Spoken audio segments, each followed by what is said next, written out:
Hello बच्चों, स्वागत है अपना प्यारा सा यूट्यूब चैनल जीवन संघर्ष में। बच्चों, आप सब कैसे हैं? बढ़िया होंगे, स्वस्थ होंगे, मस्त होंगे। और मुझे बहुत विश्वास है कि आप लोग मन लगा के पढ़ाई कर रहे होंगे, क्योंकि आप लोग का एग्ज़ाम जो है काफ़ी नज़दीक आ गया है। और 2025 में आप चाहते हैं कि अच्छा से अच्छा हमारा अंक आए और अच्छे नंबर से हम पास करें। बच्चों, तो आप पूरा दिन जो है पूरे साल फिजिक्स, केमिस्ट्री, बायोलॉजी, मैथ और इंग्लिश पढ़े और हिंदी पर ध्यान कम दिए बच्चों। इसलिए हम आपके हिंदी की तैयारी के लिए प्रत्येक दिन प्रत्येक चैप्टर का हम आपको बच्चों ऑब्जेक्टिव दे रहे हैं, MBBI दे रहे हैं। ठीक है बच्चों, MBBI आपको ऑब्जेक्टिव दे रहे हैं बच्चों। आप जाइए यूट्यूब पर लिखिए जीवन संघर्ष क्लासेस, तो आपको प्रत्येक वीडियो मिल जाएगा। प्रत्येक वीडियो को आप देख लीजिए और आपको वीडियो कैसा लगा एक बार ज़रूर बताइएगा। चलिए बढ़ते हैं आज का न्यू सेशन को लेकर बच्चों। तो आप सब कॉपी किताब कलम लेकर हमारे साथ लग जाइए। देखते हैं आज का मोटिवेशन क्या है। कहता है बच्चों, अगर मालिक बनने की सपना है बच्चों, इसमें से किसको किसको मालिक बनने की सपना है? मुझे तो है भाई। अगर मालिक बनने की सपना है तो पहले मजदूर की तरह बनना पड़ेगा, यानी मजदूर बने पड़ेगा बच्चों। डायरेक्ट आप मालिक नहीं बन जाइएगा, डायरेक्ट आप मालिक नहीं बन सकते हैं। उसके लिए सबसे पहले आपको मजदूर की तरह क्या करना होगा? खटना पड़ेगा, मजदूर की तरह काम करना पड़ेगा मेरे रसगुल्ले, ठीक है ना? तब आप क्या बनिएगा? मालिक बनिएगा। ठीक है, अगर आपको मालिक बनना है तो आपको पहले मजदूर की तरह काम करना पड़ेगा। ठीक है, चलिए क्या है आज का सेशन? ये रहा बच्चों आज का सेशन। 8वां चैप्टर है बच्चों, 8 नंबर चैप्टर है हिंदी का, जो लिखा हुआ सिपाही की माँ है, जिसका लेखक है बच्चों ओम प्रकाश वाल्मीकि। कौन है? ओम प्रकाश वाल्मीकि हैं। ठीक है ना बच्चों? सॉरी बच्चों, ओम प्रकाश वाल्मीकि नहीं, मोहन राकेश है। ठीक है, कौन है? मोहन राकेश है। ठीक है, आई होप को आपको यह वीडियो पसंद आएगा बच्चों, और हमारे साथ कॉपी किताब लेके जुड़ जाइए। सिपाही की माँ के लेखक कौन है बच्चों? सिपाही की माँ के लेखक हैं मोहन राकेश हैं। और हमारा चैप्टर कौन सा है बच्चों? सिपाही की माँ है। ठीक है, तो हमारे साथ कॉपी किताब लेके लग जाइए। ये रहे आपका पहला नंबर प्रश्न बच्चों। ठीक है, प्रश्न को बड़ा कर लेते हैं ताकि आपको अच्छे से दिखाई दे। लीजिए बच्चों, हम आपके लिए क्वेश्चन बड़ा कर दिए। कह रहा सिपाही की माँ पाठ के लेखक कौन है बच्चों? जल्दी बताइए। सिपाही की माँ पाठ के लेखक है बच्चों आपका मोहन राकेश। कौन है बच्चों? मोहन राकेश। पहला ए हो जाएगा। दूसरा नंबर कह रहा बच्चों, मोहन राकेश का जन्म कब हुआ था? मोहन राकेश का जन्म कब हुआ था बच्चों? तो ऑप्शन नंबर ए हो जाएगा 8 जनवरी 1925 में। 2 का ए हो जाएगा। 3 का देखते हैं, मोहन राकेश का निधन कब हुआ बच्चों? मोहन राकेश का निधन हुआ था 3 दिसंबर 1972 को। 3 दिसंबर 1972 को हुआ था। 3 का ए हो जाएगा। नेक्स्ट प्रश्न हम लोग बढ़ रहे हैं। ये रहा नेक्स्ट प्रश्न बच्चों। कह रहा है मोहन राकेश का जन्म स्थान कहाँ है? बताइए बच्चों, मोहन राकेश का जन्म स्थान कहाँ है? तो जंडी वाली गली, अमृतसर। जंडी वाली गली, अमृतसर। आपका आंसर ए हो जाएगा 4 का। नेक्स्ट बढ़ते हैं 5 नंबर प्रश्न। प्रश्न थोड़ा बड़ा है, देखिए ये प्रश्न है। कह रहा बच्चों, मोहन राकेश का जन्म किस राज्य में हुआ था? जल्दी बताइए बच्चों, मोहन राकेश के जन्म किस राज्य में हुआ था? आपका ऑप्शन नीचे है, ये बताइए ऑप्शन है। कह रहा पंजाब, बिहार, उत्तर प्रदेश, अरुणाचल प्रदेश। तो बच्चों मोहन राकेश का जन्म पंजाब में हुआ था। ठीक है, ए हो जाएगा आंसर। आगे बढ़ते हैं। 6ठा नंबर प्रश्न कह रहा है मेरे रसगुल्ले, मोहन राकेश के बचपन का नाम क्या था बच्चों? बताइए। अगर आप 8वां चैप्टर बढ़िया से पढ़े हैं बच्चों, तो आपको पूरी बात याद होना चाहिए कि मोहन राकेश के बचपन का नाम क्या था। तो मदन मोहन गुगलानी था। क्या था बच्चों? मदन मोहन गुगलानी। 6 का ए हो जाएगा। नेक्स्ट बढ़ते हैं। 7 नंबर प्रश्न कह रहा है बच्चों कि मोहन राकेश के पिता का नाम क्या है? जल्दी बताइए बच्चों। मोहन राकेश के पिता का नाम है करमचंद गुगलानी। मोहन राकेश के पिता का नाम क्या है? करमचंद गुगलानी। नेक्स्ट बढ़ते हैं 8 नंबर। कह रहा मोहन राकेश के माता का नाम क्या है? जल्दी बताइए बच्चों। मोहन राकेश के माता का नाम है वचन कौर। क्या नाम है? वचन कौर। 8 का ये हो जाएगा। नेक्स्ट बढ़ते हैं। करमचंद गुगलानी पेशे से क्या थे? जल्दी बताइए बच्चों। करमचंद गुगलानी पेशे से क्या थे? तो करमचंद गुगलानी जो थे मोहन राकेश के पिता थे। कौन थे बच्चों? मोहन राकेश के पिता थे। तो ये पेशे से क्या थे बच्चों? बताइए पेशे से क्या थे? तो ऑप्शन देखते हैं। पेशे से बच्चों ये वकील थे। क्या थे? पेशे से वकील थे। ए हो जाएगा। नेक्स्ट बढ़ते हैं। कह रहा बच्चों 10 नंबर प्रश्न क्या कह रहा है? कह रहा मोहन राकेश MA किस विषय से किए थे? बच्चों ये 2 बार MA किए थे। बच्चों ये 2 बार MA किए हैं। ठीक है, तो पहला एमए जो है बच्चों वो वह संस्कृत से किए हैं, ठीक है, और दूसरा एमए हिंदी से किए हैं। तो कॉलेज से किए हैं कौन सा विश्वविद्यालय, जरा देख लेते हैं। ये रहा बच्चों, कहता है संस्कृत विषय से एमए मोहन राकेश ने, संस्कृत विषय से एमए मोहन राकेश ने कहाँ से किया था, जल्दी बताइए बच्चों। संस्कृत में एमए किए थे मोहन राकेश, कहाँ से किए थे, तो बच्चों लाहौर से किए थे। कहाँ से किए थे, लाहौर से किए थे, ठीक है बच्चों। कहाँ से किए थे मेरे रसगुल्ले, लाहौर से किए थे, ठीक है। तो आपका आंसर ए हो जाएगा 11 का। चलिए 12 नंबर प्रश्न देखते हैं क्या कहता है। कह रहा है बच्चों मोहन राकेश ने ओरिएंटल कॉलेज जालंधर से क्या किया था। मोहन राकेश ने ओरिएंटल कॉलेज जालंधर से बच्चों वह एमए किए थे। क्या किए थे, एमए किए थे, ठीक है। तो आपका आंसर ए हो जाएगा 12 का। 13 नंबर प्रश्न चलते हैं।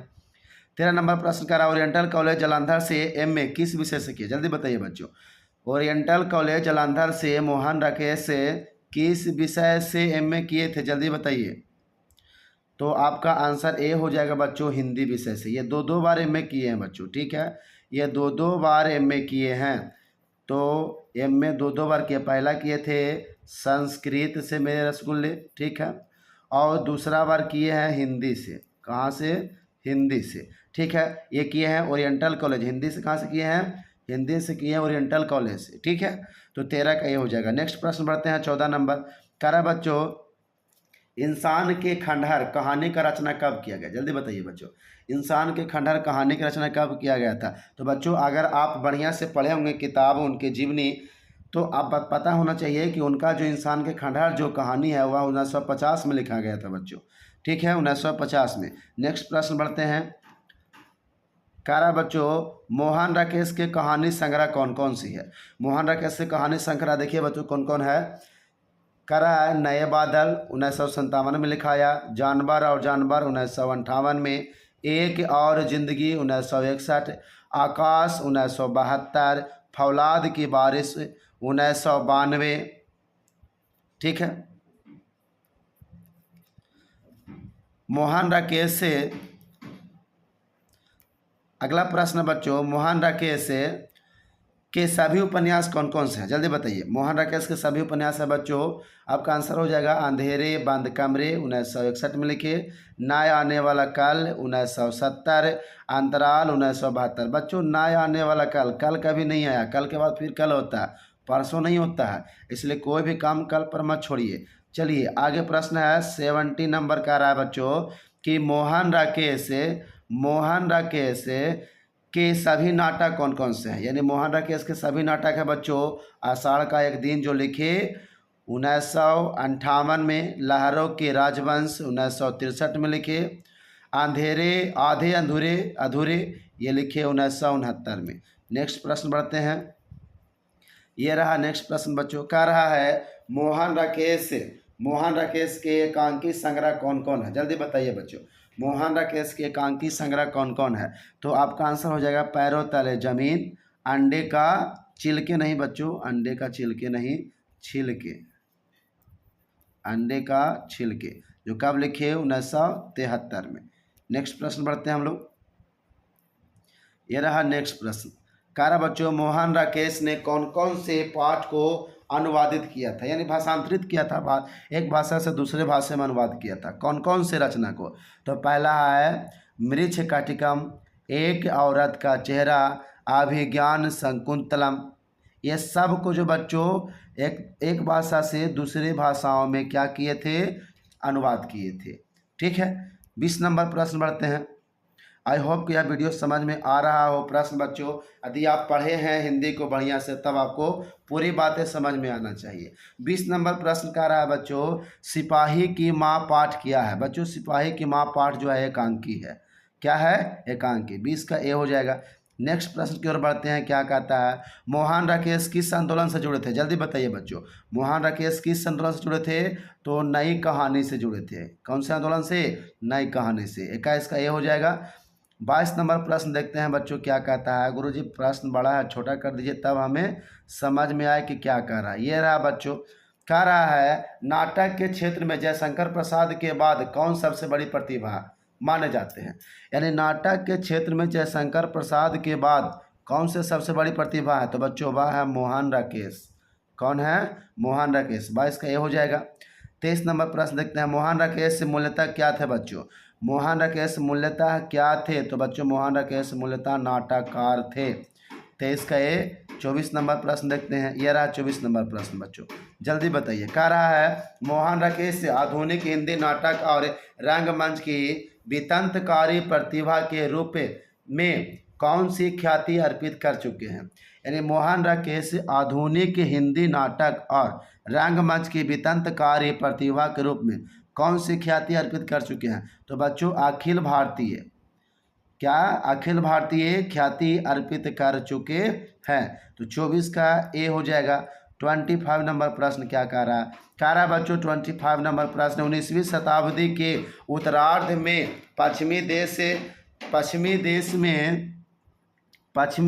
में किसका विकास हुआ था? जल्दी बताइए बच्चों, पश्चिमी देश में किसका विकास हुआ था? फिर से प्रश्न पढ़ते हैं। 19वीं शताब्दी के उत्तरार्ध में पश्चिमी देश में किसका विकास हुआ था? तो बच्चों आंसर हो जाएगा आधुनिक नाटकों का विकास हुआ था। मेरे रसगुल्ले आधुनिक नाटकों का विकास हुआ था। 25 का ए हो जाएगा। 26 नंबर प्रश्न देखते हैं क्या है। कह रहा है बच्चों कि सिपाही हो गया है बच्चों, इसको काट लीजिएगा। सिपाही नहीं बच्चों, सिपाही होना है, ठीक है। सिपाही की माँ एकांकी किस पुस्तक से ले गई है बच्चों? जल्दी बताइए। सिपाही की माँ कहानी जो है कहाँ से ले गया है? तो अंडे के छिलके से, अंडे के छिलके। 26 का ए हो जाएगा। नेक्स्ट प्रश्न 27 नंबर क्या कह रहा है बच्चों? 27 नंबर कह रहा है मोहन राकेश इस मार्मिक रचना में किस वर्ग की कथा वस्तु है? यानी मोहन राकेश जो लिखे हैं कहानी, उसमें कौन से वर्ग की रचना है? तो बच्चों आपका आंसर ए हो जाएगा निम्न मध्यम वर्ग। कौन वर्ग बच्चों? निम्न मध्यम वर्ग। नेक्स्ट प्रश्न बढ़ते हैं। 28 नंबर। कारा सिपाही की माँ एकांकी में कितने पात्र हैं? बच्चों सिपाही की माँ कहानी में टोटल 8 पात्र था। कौन कौन था बच्चों? टोटल 8 पात्र था, ठीक है। आगे बढ़ते हैं। ये रहे आपका नेक्स्ट प्रश्न 29 नंबर बच्चों। देहात की आंगन कैसा है? बताइए देहात के आंगन कैसा है? तो आप पढ़े होंगे किताब बच्चों, तो आंगन था उसका अंधेरा और सीलदार था। कैसा था? अंधेरा और सीलदार। यानी 29 का ए हो जाएगा। आगे बढ़ते हैं। आंगन के बीचों बीच क्या पड़ी थी? जल्दी बताइए बच्चों, आंगन के बीचों बीच क्या पड़ी थी? ऑप्शन ये रहे आपके पास। एक खास्ता, चरपाई, गाड़ी, किताब, इनमें से सभी। तो बच्चों बीचों बीच जो था एक खास्ता चरपाई पड़ा था। खास्ता चरपाई मतलब अगर 2-4 को बैठ जाएंगे तो टूट जाएगा, ठीक है। आगे आते हैं हम लोग। 31 नंबर प्रश्न क्या कह रहा है? बाहर जाने का रास्ता किस तरफ से था? बताइए बच्चों, बाहर जाने का रास्ता किस तरफ से? बाईं ओर, दाएं ओर, दरवाजा के पीछे, खिड़की। तो बच्चों आपका आंसर ये हो जाएगा बाईं ओर से। बाहर जाने का रास्ता कहाँ से था बच्चों? बाएं ओर से, ठीक है। 31 का ये हो जाएगा। हम लोग आगे बढ़ते हैं। नेक्स्ट प्रश्न। गुरुजी प्रश्न बड़ा है, छोटा कर दीजिए। ये लीजिए बच्चों, बताइए। लकड़ी का टूटा हुआ दरवाजा किस तरफ खुलता था? जल्दी बताइए। लकड़ी का टूटा हुआ दरवाजा किस तरफ खुलता था बच्चों? तो घर के अंदर की तरफ खुलता था। किस तरफ खुलता था रसगुल्ले? घर के अंदर की तरफ खुलता था। 32 का ए हो जाएगा। 33 नंबर प्रश्न रसगुल्ले, जल्दी से अपने दोस्तों के साथ पहले शेयर कर दीजिए, तब हम आपको बताएंगे नेक्स्ट प्रश्न का जवाब क्या होगा जो, ठीक है। अपने दोस्तों के साथ शेयर कर दिए, अब बोल दिए उनके लाइक कर दीजिए, और अपने भी दोस्तों के साथ वो भी शेयर कर दें, ठीक है ना बच्चों। यह रहा 33 नंबर प्रश्न क्या कह रहा है? कह रहा है बच्चों पर्दा उठाने पर बिस्नी क्या करती दिखाई देती है? यानी गांव वगैरह में देखिएगा पर्दा वगैरह रहता है, तो वही पर्दा उठाकर जब कुंती देखी तो बिस्नी क्या कर रही थी? तो बिस्नी चरखे पर सूत काट रही थी। चरखे पर क्या काट रही थी? सूत। सूत का मतलब होता है बच्चों धागा। क्या होता है? धागा, ठीक है। आपका ए हो जाएगा। आगे प्रश्न देखते हैं। 34 नंबर प्रश्न कह रहा है बच्चों बिस्नी कहाँ बैठी थी? यानी बिस्नी कहाँ बैठ के सूत काट रही थी? तो आपका आंसर ये हो जाएगा चारपाई पर बैठ के। पीढ़ा पर नहीं, कुर्सी पर नहीं, और दीवार पर नहीं, तो क्या हो जाएगा? चारपाई पर। 35 नंबर प्रश्न कह रहा है मुन्नी कितने वर्ष की थी बच्चों? जल्दी बताइए। मुन्नी के वर्ष की थी? मुन्नी 14 वर्ष की थी। मुन्नी जब से हुई जवान, है कि नहीं? 35 नंबर का प्रश्न का आंसर ए हो जाएगा। चलिए 36 नंबर का आ रहा है बच्चों, मुन्नी किसकी आवाज़ सुनकर दौड़ पड़ी थी? मुन्नी किसकी आवाज़ सुनकर दौड़ पड़ी थी बच्चों, जल्दी बताइए। ऑप्शन ए डाक वाली गाड़ी, बी आइसक्रीम वाली गाड़ी, सी कचरा वाली गाड़ी, डी इनमें से सभी। तो बच्चों डाक वाली गाड़ी को देखकर मुन्नी दौड़ गई कि शायद उसका भाई का पत्र आया होगा। 36 का ये हो जाएगा। 37 नंबर देखते हैं क्या कह रहा है। कह रहा है बच्चों की पिल्सन मतलब पेंशन का मनी ऑर्डर किसके लिए आया था, बताइए। पेंशन किसके लिए आया था? तो बच्चों पेंशन जो आया था चौधरी के लिए आया था। किसके लिए? चौधरी के लिए। 37 का ए हो जाएगा। 38 नंबर प्रश्न देखते हैं। कहता है बिस्नी को मानक की चिट्ठी कितने दिनों के अंतराल पर मिलती थी? बिस्नी को मानक की चिट्ठी कितने दिनों के अंतराल पर मिलती थी? तो बच्चों 15 दिन पर वो लेटर लिख देता था, ठीक है, तो हो जाएगा 15 दिन पर मिलता था। 38 का हो जाएगा ए। चलिए नेक्स्ट प्रश्न है 39 नंबर। कह रहा बच्चों मुन्नी मुन्नी किस दिन चिट्ठी आने की संभावना करती है, बताइए। मुन्नी को लग रहा था कि किस दिन आएगा, तो मंगलवार को मुन्नी को लग रहा था कि चिट्ठी आएगी, मंगलवार को चिट्ठी आएगी, ठीक है बच्चों। 39 का ए हो जाएगा। चलिए आज का ये रहा अंतिम प्रश्न बच्चों, ठीक है। अंतिम प्रश्न का जवाब देने से पहले आप अपने दोस्तों के साथ शेयर कर दीजिए और उन्हें बोल दीजिए लाइक कर दें, सब्सक्राइब कर दें, ठीक है। और वो भी अपना दोस्त के साथ शेयर करने के लिए बोल दीजिए, ठीक है, क्योंकि हम आपके लिए बहुत मेहनत करते हैं बच्चों। तो मेहनत का थोड़ा सा बस यही एक परिश्रम का जो है मेहताना है, जो हम आपसे मांग रहे हैं कि सब्सक्राइब कर दीजिए। और हम आपको होमवर्क दिए हैं बच्चों कि हमें दिवाली तक 200 सब्सक्राइबर होनी चाहिए एनी हाउ। ये आपके ऊपर डिपेंड है कि कब कीजिएगा। आप चाहिएगा तो 5 दिन के अंदर में हो जाए, क्योंकि आप शेयर कीजिएगा लगातार तो ज़रूर हो जाएगा, ठीक है। तो रहे ये आपके 40 नंबर प्रश्न। कह रहा है मानक नहीं बच्चों, मानक, ठीक है। यहाँ एक और पाई देते हैं, मानक के युद्ध के लिए कहाँ गया था बच्चों, जल्दी बताइए। मानक युद्ध के लिए कहाँ गया था? तो बच्चों मानक जो था युद्ध के लिए बर्मा गया था। कहाँ गया था? बर्मा। तो 40 का आंसर ए हो जाएगा, ठीक है बच्चों। सॉरी बच्चों 40 का आंसर बी हो जाएगा, बर्मा, ठीक है। ये रहे आपका बर्मा प्रश्न, यानी बर्मा गया था, 40 का बी हो जाएगा। मिलते हैं इसका नेक्स्ट पार्ट में, तब तक के लिए बाय बाय। आप अपना ख्याल रखिए, मन लगा के पढ़ाई कीजिए, और प्रत्येक वीडियो जाए तो उसको ज़रूर देख लीजिए बच्चों। मिलते हैं नेक्स्ट वीडियो में, तब तक के लिए thank you so much, bye bye बच्चों।